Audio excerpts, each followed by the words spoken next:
घोषणा केली होती, त्यामुळे आता वसुलीला आमची भाषण नाही ऐकली सर दादा, पण वसुलीवरती परिणाम व्हायला लागलाय की तुमचा तो अजेंडा कधीपर्यंत ठरला हे जाहीर नव्हतं. ज्यावेळी कर्नाटक शासनाला नावं ठेवली जात होती त्यावेळी कर्नाटक सरकारने पहिल्याच मंत्रिमंडळाच्या बैठकीत ह्या सगळ्या कर्जमाफी असून निर्णय घेतले. चालता का कर्नाटकला माझ्याबरोबर?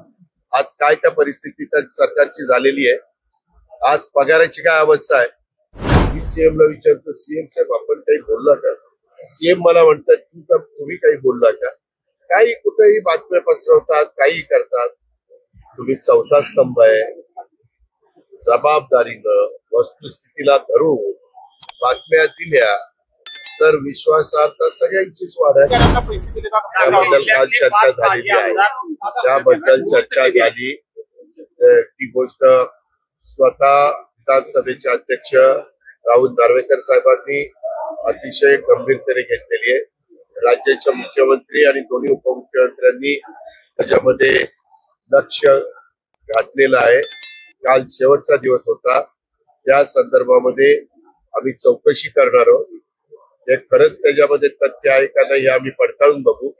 बऱ्याचदा कुठलाही पुरावा न देता बातम्या पसरवल्या जातात आणि त्याला काही अर्थ नसतो. उदाहरण द्यायचं झालं तर मधल्या काळामध्ये मुख्यमंत्र्यांना माहित नाही, एकनाथराव शिंदे साहेब उपमुख्यमंत्री माहित नाही, अजित पवार उपमुख्यमंत्री त्यांना माहित नाही आणि महाराष्ट्रामध्ये जिल्हे वाढणार, नवीन जिल्हे होणार. मी सीएम ला विचारतो, सीएम साहेब आपण काही बोलला का? सीएम मला म्हणतात तुम्ही काही बोलला का? काही कुठेही बातम्या पसरवतात, काही करतात. तुम्ही चौथा स्तंभ आहे. जबाबदारीनं वस्तुस्थितीला धरून बातम्या दिल्या तर विश्वासार्हता सगळ्यांचीच वाढायला.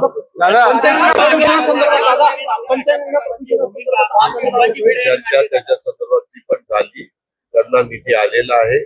सिवरेज ट्रीटमेंट प्लांट बसवण्याच्या संदर्भात त्यांची कारवाई चालू आहे असं सांगितलेलं आहे.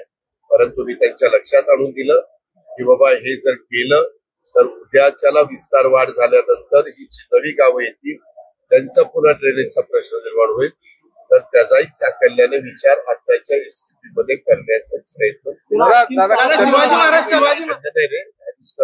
दादा कर्जमाफीची घोषणा केली होती, त्यामुळे आता वसुलीला आमची भाषण नाही ऐकली सर दादा, पण वसुलीवरती परिणाम व्हायला लागलाय की तुमचा तो अजेंडा कधीपर्यंत ठरला हे जाहीर नव्हतं. ज्यावेळी कर्नाटक शासनाला नावं ठेवली जात होती त्यावेळी कर्नाटक सरकारने पहिल्याच मंत्रिमंडळाच्या बैठकीत ह्या सगळ्या कर्जमाफी असून निर्णय घेतले. चालता का कर्नाटकला माझ्याबरोबर?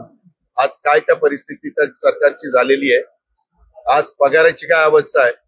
मधल्या काळामध्ये केरळला कोर्टामध्ये जाऊन आम्हाला कर्ज अधिकच काढायला परवानगी द्या असं सांगावं लागतं. त्याच्यामुळं हे जे काही आहे, आज आपण जसं महाराष्ट्रातली माहिती घेतात, आपल्याला कर्नाटक काही लांब नाहीये.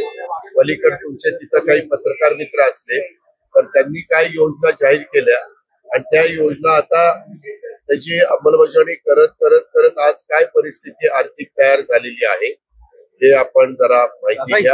ऐका आता माझं ऐका. तुम्ही प्रश्न विचारलाय.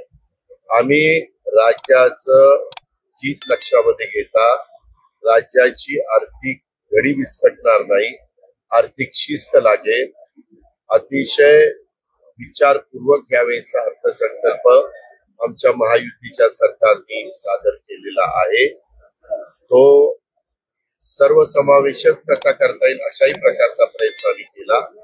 आम्ही कृषीला, महिलांना, मागासवर्गीय, आदिवासी या सगळ्या घटकाला न्याय देण्याचा प्रयत्न त्या ठिकाणी केलेला आहे. मागच्या काळामध्ये काही गोष्टी अर्थसंकल्पाच्या आधी झालेल्या निवडणुकीमध्ये सांगण्यात आलेल्या होत्या. त्याच्यातून लाडकी बहीण ही योजना आम्ही चालू ठेवलेली आहे, वीज माफीची योजना आम्ही चालू ठेवलेली आहे. बाकीच्या संदर्भामध्ये आम्ही आमची एकंदरीत आर्थिक परिस्थिती बघत हे निर्णय घेणार आहे. आम्ही त्याच्यापासून किंचितही बाजूला गेलो नाही. आम्ही काल आमच्या उपमुख्यमंत्र्यांनी पण वर बोलत असताना सभागृहात सांगितलेलं आहे, आम्ही जी काही आश्वासनं या निवडणुकीच्या करता पुढच्या 5 वर्षाच्या करता दिलेली होती त्या 5 वर्षात आम्ही टप्प्याटप्प्याने एक गोष्टी पार